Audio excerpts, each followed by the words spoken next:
here and in China and in between. And, I think we spent a long time dealing with these issues.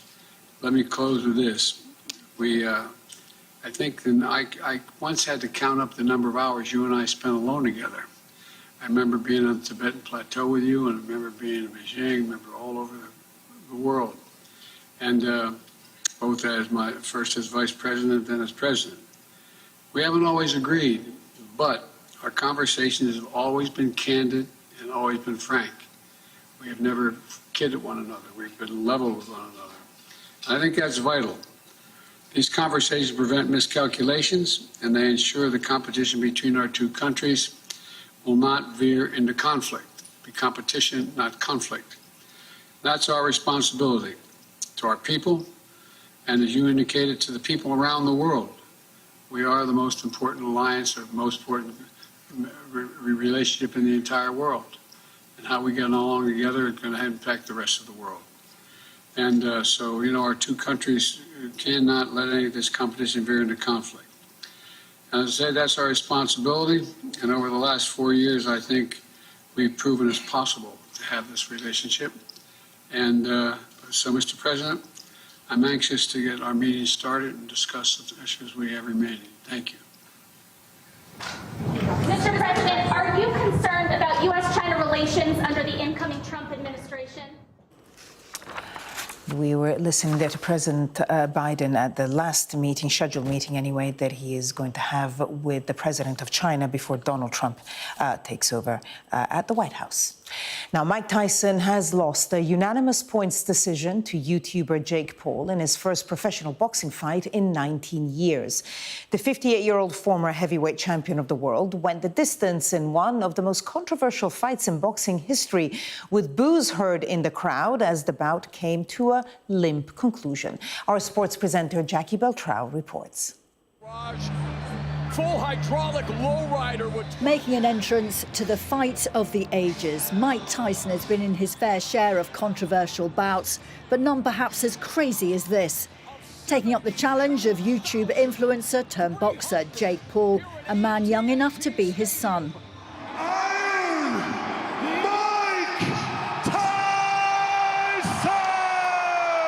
He may be 58, but the ring walk of the two-time heavyweight legend was the same. No frills, black shorts, intimidating. It's 19 years since Tyson's last professional fight, but he can still pack an arena. 80,000 in the Arlington Stadium, Texas, millions watching on Netflix. The allure of the baddest man on the planet is still there. Fighter. His dad broke down in tears. From the off, Tyson was out of the blocks, showing that age might not be a stumbling block after all. He just landed the overhand right. But as the fight went on, the fatigue set in for Tyson, and Paul was on the attack, landing punches and wobbling the man who'd made his pro debut nearly 40 years ago. Into the final quarter, Tyson knew it was now or never, but the legs were tired and the punches came to nothing. And by the 8th round, a sign of respect from the youngster to the former heavyweight champion after 16 minutes of hard fighting. The old warrior went the distance, took the punches, but it wasn't enough, with Jake Paul crowned the winner on points. Your winner by unanimous decision, Jake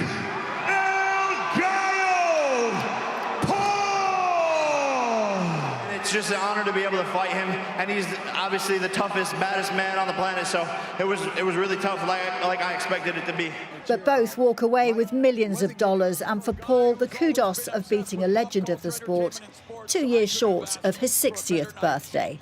Jackie Beltrao, Sky News. Let's get all the rest of the day's sport from Sky Sports News and Dallas. This Sky News Sports Bulletin is brought to you by Vitality. Getting more people more active. Live life with Vitality. Firstly, how do you reflect on the decision that England made to retire you effectively earlier on this year? Yeah, obviously I've made peace with it now. A lot of time's passed, but it was tough at the time. I was coming into that summer thinking, still had a lot to give, a lot to offer the team. I still felt I was fit and playing well. So when it did come as quite a shock at first, but yeah, I feel like I'm the sort of person that probably would have kept playing until I was 50 if I possibly could. So if they obviously they want to look ahead to the future, which I'm obviously fine with, and it was nice that they wanted to keep me around the team as well, and I've enjoyed being part of the setup in a slightly different role. And you asked if you could play one final test at Old Trafford. Is there a disappointment that you weren't able to do that? No, not really. I think, again, a lot of time's passed since that my last test match, so I was delighted that I got to play at Lord's. I don't think a lot of people get that opportunity sometimes to go out like that and have that one last moment, and to have the crowd and the team around me and my family there as well. I think it was just a great week and a great way to go out. And as difficult as it was, when you consider the development of Gus Atkinson and Bryden Carse in Pakistan in particular, not that England vindicated the decision, but have they been able to make strides since then? Yeah, definitely. I think it's been great to watch the guys come in and get opportunities and take those opportunities. The two guys you mentioned there, Gus Atkinson and Bryden Carse, I think have been standouts. But there's other guys as well, so many on the periphery, especially in the bowling group, that are really knocking on the door for a spot in that Ashes squad in a year's time. And having won the Ashes Down Under, do you think this squad is moving in the right direction? There's been bumps along the road. There's been some brilliant success over the last 2 years as well. But to go down under and really feel like you can be victorious. Yeah, I think we've got a really exciting squad. I think the batting group is really strong. We've seen some, one of the best opening partnerships we've ever had has formed in the last year or so, with Ben Duckett and Zach Crawley, and then we've got the quality of Ollie Pope, who's captained the side recently, Joe Root, Harry Brook, who I think is going to be a phenomenal player, and the captain Ben Stokes at 6. So it feels like that's strong. And as I said, the bowling group, I think there's enough there, enough variation for the conditions we're going to come up against in Australia to do well. You speak in your book about having hot wings with Joe Root at 5:30 in the morning, in the hours that followed your final test match. This Sky News Sports Bulletin is brought to you by Vitality.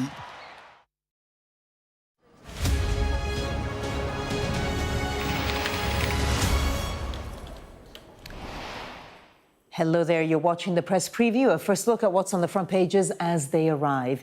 In the next half hour, we'll see what's making the headlines with writer and broadcaster Amy Nicole Turner and broadcaster and psychotherapist Lucy Beresford. Welcome both. So let's see what is on some of those front pages. Well, the Sunday Times claims that the government is planning to strike Italy-style deals with several countries to help them stop thousands of illegal immigrants setting off to try to get to the UK. The Mail on Sunday tears into the Prime Minister by revealing that the UK has sent 470 delegates to the COP29 climate summit in Azerbaijan. The headline, call that net zero, Sir Keir. The Observer leads with a report which has found what the paper calls a shocking increase in the number of vulnerable children deprived of their liberty by the state, with many being kept in illegal accommodation at a high cost to the taxpayer. The Telegraph, which has been following the story all week, reveals that another writer was visited at home by police after claims that one of her old tweets was a hate crime. It follows the case we're reporting tonight of Telegraph journalist Alison Pearson. The Express claims an exclusive with a prediction that OAPs will die in the coming cold weather because they can't get the help they need to claim the winter fuel allowance that they're still entitled to. Plenty of money for buses, though. That's according to the Mirror, which says Labour is to invest £1 billion to bring London-style bus services to the whole country. The Sunday People reports that a former BBC EastEnders star is now so broke that she's forced to use a food bank. And finally, the Star says scientists have identified a new and painful medical condition suffered by social media addicts who use their phones for a long time while sitting on the toilet. And a reminder that by scanning the QR code you'll see on screen during the program, you can check out the front pages of tomorrow's papers while you watch us. And we're joined tonight by Amy Nicole-Turner and Lucy Beresford. Thank you for joining us to go through the papers. Let's go straight away to a story that we were just mentioning there, and that's the Express. The front page, quite a stark headline: OAPs will die as the big freeze hits. Now, this, I mean, obviously a lot of people have said that the issue around the winter fuel allowance that's been taken away from so many will have an impact, but this is slightly more complicated than that. Amy, talk us through it. So, yeah, it's a calm and collected response from the Express, as we've come to expect. They've got an exclusive here. This is actually about the deadline in applying for pension credit. It's quite a complicated procedure, and a lot of pensioners haven't applied for pension credit, which would enable them to receive the winter fuel allowance. So the fear is that people are going to suffer because they're not claiming what they're eligible for. And the Express has concluded that OAPs will die. Now, I think that might be a little bit dramatic, but it is certainly the case that it can be tricky to put your application. But I do think it would have been useful of the Express to put the deadline on here. It's the 21st of December, by the way. So if anyone is feeling fearful from seeing a headline like this, which would be understandable, you have got a while to still apply for that. And you can rest assured, because the budget was quite kind to pensioners, the triple lock, pensioners are getting support, despite what the Express is leading us. I mean, the other thing that's conclude happening that we're expecting in the next few days is a cold snap. So we're going to get the first proper... That's why this is such an emotional headline, really. And actually, inside the Express, it does actually have that date. But the problem is that the form has like 240 questions. And if you are an elderly pensioner, if you're, you know, it's not just someone who's necessarily just become a pensioner, let's say in their mid-60s, it could be someone 20 years older than that. Who's maybe it's isolated, a really complicated form to really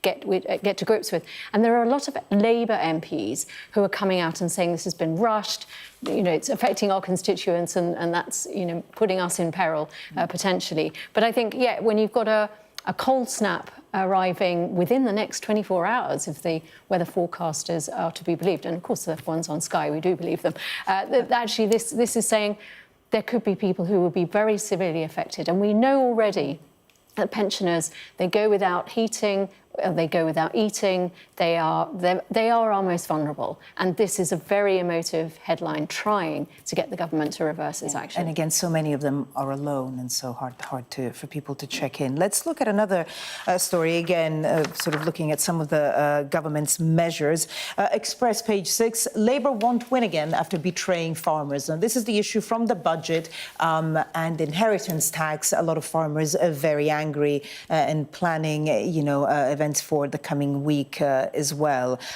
Lucy, again, if you could just talk us through what this particular angle is. Yes, it's a really interesting story because it's following on from the budget and one of the measures, which was around altering the inheritance tax rules specifically for farmers and farming families. And what had happened hitherto was that if you had a farm, that actually you could leave it to your family without them incurring inheritance tax. And I feel very conflicted about inheritance tax because it is fundamentally the only tax you pay when you're grieving because somebody has just died. And also it's something usually on assets that in some shape or form have already been taxed. So what you've got is you've had farmers who have decided to cause some disruption at the conference in Llandudno in Wales. They're also talking about disruption in London on Tuesday. Perhaps Whitehall will see tractors. A full week is expected. Yes, although I'm not sure whether they're doing it just in person or whether they're online activity as well. But basically what they're saying is this doesn't really... Not only is it about the individuals, but it could actually impact food security for Britain in terms of what happens to those farms. If those farms, because what we're talking about is families who are very asset rich, but they're cash poor. So you inherit this farm, but you can't pay the 20% inheritance tax unless you sell the farm. So who are you going to sell the farm to? That's not exactly the case because... But that's exactly what farmers are saying. The farm has to be valued, the business has to be valued at 1 million, and that doesn't include the farmhouse. If there's 2 people, it can go up to 2 million. And previously, but it's still an asset. And if you're trying to pay a tax bill, the tax bill is how are you going to get that tax bill cash? is interest-free, and it's also over the space of 10 years, and it's also 20% as opposed to 40%, which every other business will pay. So the farmers had a really good deal for a lot of years, and I think that's why this loophole was abused completely by people buying up land to avoid inheritance tax, not even using it as a farm, and those people have created this problem. But this is what it's actually the farmers who are saying. But yes, there may have been other people like maybe Sir James Tyson or Jeremy Clarkson who bought up lots of land in order to offset other tax issues. But right now we're talking about some really struggling people who, as I say, they haven't got the money. They've got the asset, but they haven't got the cash. We need to move on, but just worth saying, I mean, the government has always been saying that they have difficult decisions to make, and the budget was, full of those difficult decisions. And the headline here is the president of the Countryside Alliance effectively saying they're not going to win again at the polls. Well, the problem is, because Labour's got such a large majority, fully 1 in 4 Labour MPs is now in a rural constituency, so it could come back to bite. Obviously, but the Conservatives were treating farmers horrendously in the last Parliament, so it's kind of ironic to see them standing up now and criticising Labour for this when they cut subsidies. Brexit was terrible for farmers. There's so many terrible things that have happened to farmers, and I don't think this is really one of them. And the reaction. Let's move on to another, I guess, headache for the Prime Minister. If we go to The Observer on the front page, Britain must choose trade with the EU over Trump, because, of course, the government has also been saying that it's all about growth. And, I mean, they could have predicted there might be a Trump presidency, but, maybe they were hoping there wouldn't be, but there is one now. And now this comes after a comment by a Trump supporter that was encouraging the UK to basically ditch the EU because of its socialist model. And this is a similar story, Amy. But the problem is that with Trump, he's been very explicit about America first, and he's not going to go back on that, however many dinners he goes out with Nigel Farage to. They want to put 20% tariffs on UK trade. And at the same time, we are still neglecting our neighbour, the EU. And so when growth is so stubborn, when it's lower than expected, the cost of living is as high as it is, and it's estimated that Brexit is costing every household per year £1,000, it just seems like common sense to get closer again to the EU rather than Trump. So I can see. So this is words of the Pascal Lamy, former head of the World Trade Organization, saying, choose. If we're going to choose between the EU and Trump, choose the EU. And I think that makes perfect sense. What a surprise that he would actually say that. He's echoing actually something that Donald Trump's economic advisor had actually said, which was, you've basically got to choose. And the problem is the Labour government probably won't choose, or they're probably not going to be happy at making a choice at all, so they'll try and fudge it. But when you look at some of the very anti-business policies that came out of the budget, you could argue that Starmer's government isn't necessarily pro-business in quite the way that Trump is. And since 2019, the US economy has grown by 11%, whereas the French economy has only grown by 4%, and the German economy can't even get to 0.5%. So they might be our closest neighbour geographically, but in terms of trade and in terms of wanting an attractive market, yes, Trump's going to put tariffs on China, but is he really going to necessarily put tariffs on the UK? Let's see. Let's see. Well, definitely one of the question marks there. Let's go to the Sunday Telegraph, which is, it has another repercussion of the Trump election for Ukraine. Obviously, we know that Donald Trump said he would end the war in a day. And now we kind of see perhaps President Zelensky becoming a bit pragmatic about his relationship with Donald Trump. Amy? Yeah, well, I think you've got the word exactly right, pragmatic. So Zelensky has said that Donald Trump will hasten the end of the war. Quite how, he hasn't been...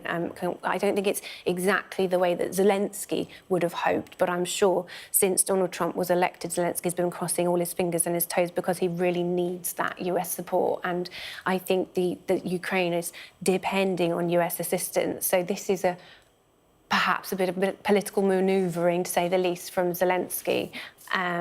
So hopefully that we'll see the continued support from the US. Lucy, forgive me. I don't know about that. Well, we'll see. Well, I think Zelensky sees which way the wind is blowing. Olaf Scholz had a phone call with Vladimir Putin. That really did freak Zelensky out. And I think you have to be pragmatic. There are other stories in the papers where he's perhaps pivoting to putting some messaging out to people in Ukraine to be resilient, because what's going to come up is a more diplomatic solution rather than a land grab. Amy, Lucy, stay with us. Coming up, the Daily Express warns that a Christmas tree shortage and soaring prices are looming due to EU red tape. Stay with us.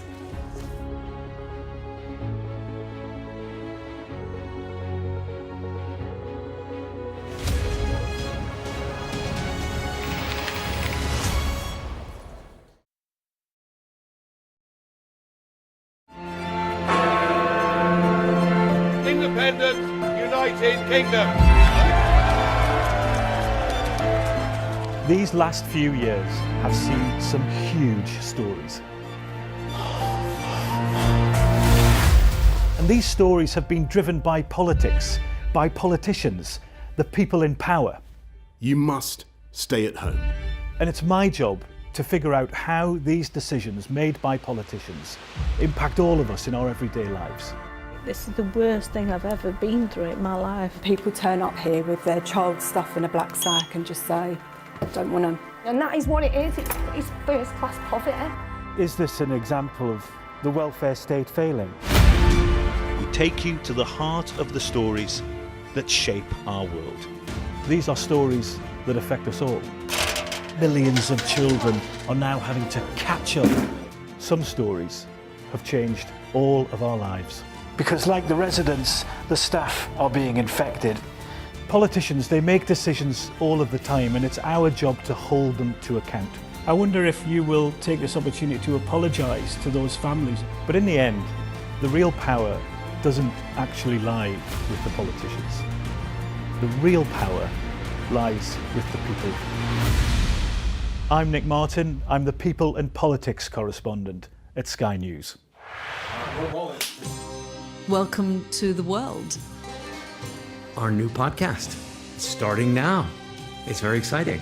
Every week, we'll be reporting from the world's trouble spots. We get to hold those in positions of power accountable, and we get to ask the questions that the audience, the listeners, want to know about. And that's why it is so important that people tune in, come along for the road, come along for the journey. It'll be fun.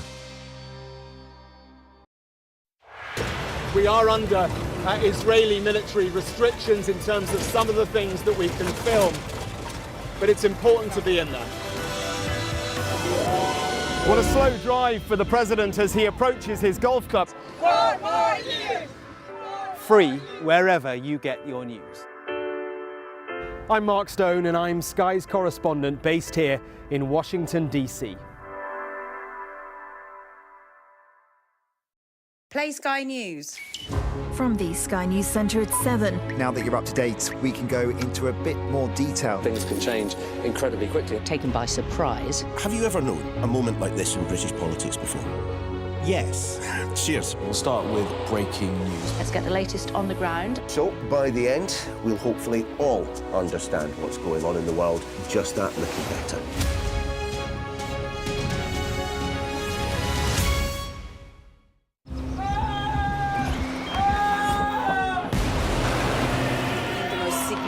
Day of this conflict. They keep telling us that they want aid. And this is what's left of it.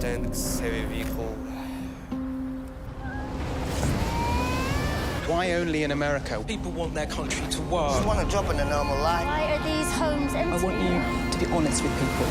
That has happened within minutes. Sky News, the full story first. Free wherever you get your news.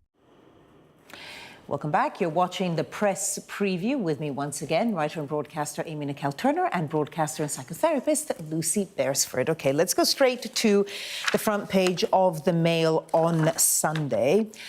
Linked to the COP summit, COP29 in Azerbaijan, which has had a host of issues around it anyway, but this particular article about the 470 delegates and the cost of that, basically the UK government sending them to Azerbaijan. Lucy. It's always been like this. I've never understood the whole concept of COP.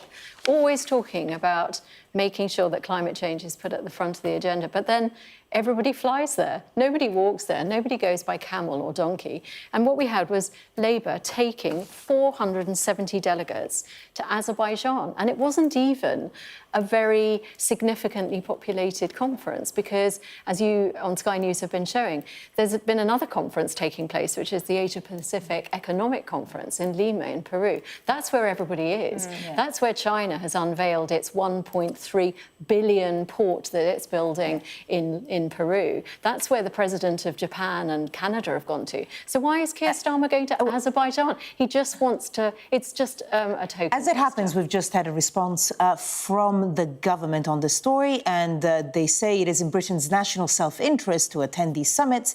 Any carbon footprint is dwarfed by the carbon prize of delivering our agenda. If you haven't got the president of China there, I tell you what does dwarf our emissions is a country like China. And if you haven't got China signing up to something like COP, then you may as well not be there. But Keir Starmer very much has always wanted for the UK to have global leadership of this this issue. was kind of my thought, because when I read 470 delegates, well, you could say, well, that's great, because the larger the summit, the more seriously we're taking the problem. You could look at it like that. But if they were taking it seriously, all of these leaders would be about going. Climate change. No, I agree, and I think COP really peaked around Paris, and it's kind of been trying to get back to that level of relevance. And that was 2015. Well, and Donald Trump wants to back out of that. And in fairness, this, I mean, it has been said by I just think it makes leaders the that it's people no who go longer there fit for feel better purpose. about themselves, and I just think it should be scrapped entirely. OK. Let's go to Christmas trees now, which you think, oh, Another lovely, a topic. nice story. But no. So here we go, Sunday Express. EU red tape threat to Christmas trees. The EU is the Grinch in this story. Well, I suppose we'll still get Christmas trees, but I think there'll be fewer because of red tape, and up to a 20% increase. Yeah, 20% increase, just like absolutely everything else, isn't it? We can't really get them very easily. They're more expensive. There's more red tape, imports and prices. Well, the problem is we don't grow enough of them ourselves.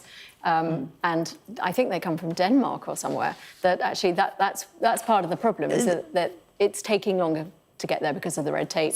And as a result, actually, it's more more expensive. people could have artificial trees, which will definitely not please the 470 delegates at How COP. very 1970s. No, well, it might please them because you just buy the one and then you keep it. Yeah, if you keep it. Or you can have that scheme where you sort of get the same tree and then it gets replanted. You can only keep it at home for 3 weeks. Not very many people have a garden big enough for that. No. They take away the tree and then replant it themselves, and you get the same tree. Not the cheapest method. When I looked into it, That is probably the exact type of thing they're talking about at COP.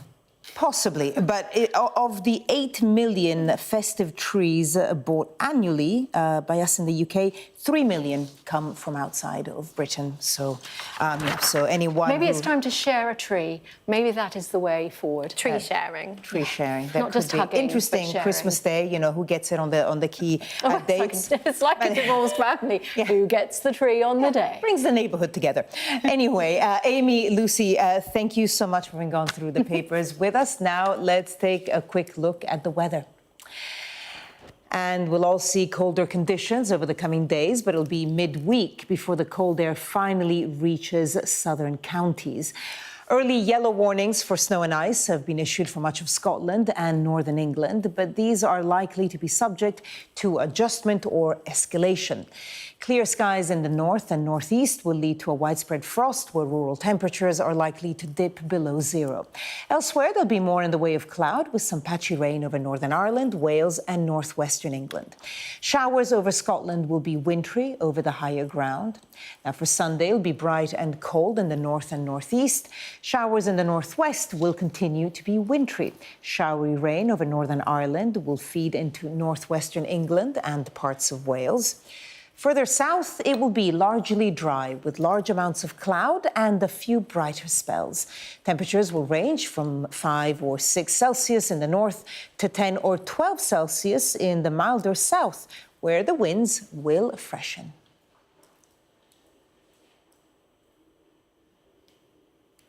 Coming up next on Sky News at 11, Sir Keir Starmer defends the recent budget decisions as farmers start a week of protests against changes to inheritance tax.